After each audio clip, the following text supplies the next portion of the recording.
परसाई जी कहते थे कि राजनीति में शर्म केवल मूर्खों को आती है। फिलहाल कांग्रेस आलाकमान इसका सबसे बड़ा उदाहरण दिखाई देता है। इसे समझने के लिए हम एक वीडियो से शुरुआत करते हैं। न्यूयॉर्क टाइम्स के पत्रकार रहे गार्डिनर हैरिस का ये वीडियो देखिए। Rahul is not a politician. He is not good at this job. We have been trying to watch him grow for the last 11, 12 years in the public space. Oh, please, Rahul, grow into your role. You can do this. And he doesn't. He doesn't do anything. He's terrible. He's not a politician. Let's all say it together. Rahul is not a politician. I happen to like politicians. It's kind of a hard job. You got to know people's names. You got to know the subjects. You got to get out there and rouse the troops. He can't do any of this. And so the Congress Party is going to die if they continue to promote Rahul as the man who's going to lead it, because he's going to lead it to its death. Okay. आपने guardian Harris का ये video देखा और साथ साथ रणदीप सुरजेवाला का चेहरा भी देखा। ये वीडियो नवंबर 2015 का है। उस समय राहुल गांधी पर जो सवाल हैरिस उठा रहे थे वही सवाल आज राहुल गांधी पर उठ रहे हैं। आप ये तो जानते हैं कि राहुल गांधी 2004 से राजनीति में सक्रिय हैं। उसी समय पहली बार अमेठी से चुनाव लड़कर वे सांसद बने। इसका अर्थ है कि मोटामाटी 2004 से राहुल गांधी कांग्रेस पार्टी से संबंधित निर्णयों में महत्वपूर्ण भूमिका निभा रहे हैं। 2007 में उन्हें कांग्रेस पार्टी का महासचिव बनाया गया। 2013 में वे कांग्रेस के उपाध्यक्ष और 2017 में अध्यक्ष बनाए गए। इसके बाद 2019 में लोकसभा चुनाव में मिली हार के बाद से वे पर्दे के पीछे से कांग्रेस को संचालित कर रहे हैं। इस तरह से देखा जाए तो 2004 से लेकर 2024 तक अर्थात 20 साल से कांग्रेस पार्टी को राहुल गांधी प्रत्यक्ष या फिर अप्रत्यक्ष तौर पर चला रहे हैं। इन 20 वर्षों में पार्टी की क्या दशा हुई है ये बताने की आवश्यकता नहीं है।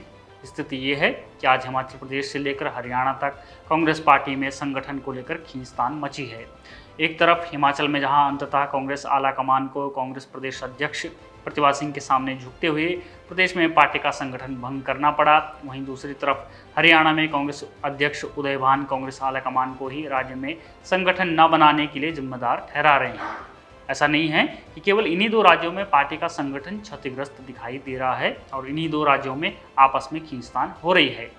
देखा जाए तो राजस्थान हो, छत्तीसगढ़ हो या फिर कर्नाटक हो, सब जगह कांग्रेस पार्टी के अंदर लगभग इसी तरह की उथल पुथल मची है। मजे की बात तो ये है कि उथल पुथल पिछले कई वर्षों से मची है। चुनाव आते हैं चले जाते हैं, पार्टी के संगठन में कोई बदलाव नहीं होता है। सवाल है कि कांग्रेस की ऐसी स्थिति के लिए क्या राहुल गांधी जिम्मेदार नहीं हैं? आखिर पिछले लगभग 20 वर्षों से पार्टी को एक तरह से वही संचालित कर रहे हैं। तो अगर आज देश के किसी भी हिस्से में कांग्रेस का मजबूत संगठन दिखाई नहीं देता, क्या इसके लिए राहुल गांधी को जिम्मेदार नहीं माना जाना चाहिए? अब कुछ दर्शक कह सकते हैं कि हमें कांग्रेस की इतनी चिंता क्यों हो रही है, तो हम उन्हें बता देते हैं कि हमें किसी पार्टी की नहीं बल्कि देश की चिंता है। इसीलिए हम सवाल उठा रहे हैं कि जो शख्स 20 साल में अपनी पार्टी का संगठन नहीं बना पाया, वो देश चलाने का दावा किस आधार पर कर सकता है? जो विरासत में मिली पार्टी का किसी एक भी राज्य में संगठन न बचा पाए न बना पाए हो, वह राहुल गांधी किस आधार पर प्रधानमंत्री बनने का सपना देखते हैं?